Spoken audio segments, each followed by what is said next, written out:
This is the Daily Growth Discipleship Podcast. I'm Josh. And I'm Chris. When we talk about spiritual disciplines, it's important to remember that growth doesn't happen overnight. We often, in our Western American culture, want things now. It's the fast food drive-in of everyday life. We want things when we want them. But spiritual disciplines cause us to pause and reflect and become patient with waiting for that growth. And in this episode, Chase talks to us about what a long obedience looks like. And it's a great transition from our last conversation where we looked at the spiritual discipline of writing. And so Chase begins by talking a little bit about his writing process, and we get to look at how exactly obedience over a long period of time, specifically with the spiritual disciplines, ends up impacting our life for a lifetime of growth. What have you done? I'm personally curious as to what your writing habits and routines do look like. It's not probably sitting by the fireplace like you said, but how have you been able to make space and time for writing, and what has that discipline done? I'm going to follow that question up by what has incorporating this discipline done for your other spiritual disciplines? Yeah, so my routine, there's lots of people that have different routines or talk about getting into writing. A lot of them are proponents of the write every day or hit a word count every day. I'm going to write 1,000 words. Maybe someday that'll work. I mean, that's just to the point about a family, and I'm actually a bivocational pastor, so I have a job, and then I also have the church, and then I have my family, and so, most days I don't write, to be totally honest, but I try to think about seasons of writing. So when I am working on something that's like a book or something that I think will be public, then I try to work that into a time period, to carve out time within a few weeks, a few months, a season where I know I'm going to be working on it. And that's been more sustainable for me. Anytime I feel like, I didn't get my writing in today, therefore, I need to feel guilty, my identity's cracking, I'm not going to be the writer I want, that just carries you to a bad place really quick. Now, that being said, I think I do a lot more writing in my head or thinking about writing than probably shows up in that time. And if you went through my notes app on my phone or my computer, I'm constantly jotting down. Usually the way I'll work is I work off of an outline. Some people just write sort of free thought and figure out where the structure is. I tend to write off of an outline, and so I'm constantly sort of adding to that and editing that, and I'm sitting waiting on something at a doctor's office or somewhere, and I'm looking at it and paying attention to it. So that's a big part of my process, is just thinking, working, and then when I can, set aside seasons to be able to do the actual writing itself. I think that's good for spiritual disciplines as a whole. God tends to do things in our lives in seasons anyway. Yeah, I've been thinking a lot lately because I've been pressuring myself to write more than I have. And what you were talking about earlier, as far as resting where we're at, finding our identity, where God's put us in the moment, really helped me kind of process through some of the stuff that I've been thinking about myself. We tend to put a lot of pressure on ourselves to perform all of the spiritual disciplines every day for 10 minutes each, and make sure that we check all the boxes as far as all the spiritual disciplines are concerned, because that's what it takes to develop spiritually. When really I'm coming to find that it's more about how God leads us through different seasons in life. And sometimes, for me anyway, that's writing. Other times it's prayer and intense Bible reading. I guess ebbs and flows is a good way to describe it, as God leads me through these different seasons of life. And kids make that really tough, and so you got to work around that. But I think God does his thing in our lives through seasons, knowing that there will be times when we have young kids that demand our attention 25 hours a day, and other times when we have more time to do other things. I love that line. Eugene Peterson has the book, A Long Obedience in the Same Direction. And I think about it with writing quite a bit, because one of the things I'll say on the podcast is, if you're going to do it, you have to learn to love the process of it, not just the end result. Writers love to have written. They love to be done, right? To have something to show for it. But that's the part that'll drive you absolutely mad, because it can take so long. The process takes so long. You never quite feel like you're done no matter what. So if you can learn to just appreciate doing it today and what comes out of it today, then you really create something that you can continue to do. And I think you're exactly right. I do think that is like all of the spiritual disciplines, like all of growing in faith, is learning to say, I don't have this end goal that I'm trying to achieve by this certain date. I've put it on my calendar. I've worked out a routine to get there. For some things, that's good. But when it comes to what God is doing in me, I really only have the choice of patiently responding to today, what he has before me, to taking it as seriously as I can, to sensing what he's doing in it, and then showing up the next day to do the same, trusting that God is leading this discipleship, this process, this deepening of faith far more than I could ever plot it out on a calendar or some sort of spreadsheet. I think that's great. That's absolutely correct. How do you said you're bivocational. What are your vocations? Pastoring. Yeah, the church, is number one, and then I also am a freelance web designer and developer, so I do that. And then the podcast is hardly a vocation. I think you have to make money for that, right? But it's sort of the third area of my life. And so, how are you transferring all of this life transformation, all of this sort of discovery for yourself that you've made? How are you giving that then to your church? What is that process like? Do you have a process? Let me start with that, because I know how you feel about pastors casting visions for the church and sort of trying to control and steer everything. Maybe you can speak to that first, and then we can move into maybe what your goals are as far as discipling those in your church. Sure. So I can sort of walk it backwards. Samson did a really poor job of planning his own life because he just was not very accurate at predicting what he thought was coming. The things he sensed tended to be wrong. He would have been better to have just done what God had put forth in this theme we had.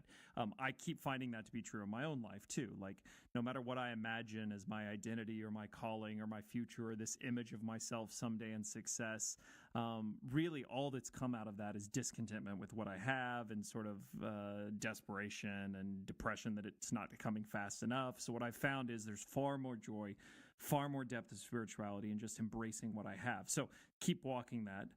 When it comes to a church, it would feel very strange for me to then get up in front of a group of people and say, this is what we're doing, and here's the 10-year plan, and here's what it's going to look like, and let's get all the pieces in a row, and we can make it happen. I've tried to just carry what has been true, I think, in Scripture and true of my own life on into the church in the way that I lead or practice as a pastor by saying primarily the question is, what is God doing right now amongst us? And what is our responsibility? What are we being called? How do we respond to what God is doing right now? And sometimes you get a little more distance out of that. You can see a little further down the road. Sometimes it really is just right now in this service. I always think of Dietrich Bonhoeffer, his great book, Life Together, super short. He was writing it while he was talking about community in the seminary, the underground seminary he was leading in Nazi Germany. And he's got this great section, and I think it's the second chapter, where he says, God hates visionary dreaming. And he goes on to explain, because it makes the man proud, and it sets him up to start making demands of God and demands of his people. And then he says that when it doesn't come about, we end up blaming ourselves, blaming God, or blaming people. The whole thing just turns into conflict. And I see that happen so often. Again, well-meaning. We have a big cause, a big purpose, a big vision, a big plan. And maybe by God's own doing, that doesn't happen on the speed we want it to or the way we want it to. And we're so desperate to hold on to this vision, this image, that we end up frustrated with God. We end up frustrated with the people we're trying to lead. I think one of the big side effects of this is we start viewing the people we pastor as resources or tools that we can sort of line up to help this engine, this church, accomplish more. And we stop taking them seriously as people. And so what I've tried to do is just do what I've practiced in my own life. How do I take seriously the people God has in front of me? How do I stop dreaming about the people I want to be there and actually embrace the people God has put there, pastor them, steward them well? How do I sense what God is doing and respond to that in this place, the way the church is right now, faithfully?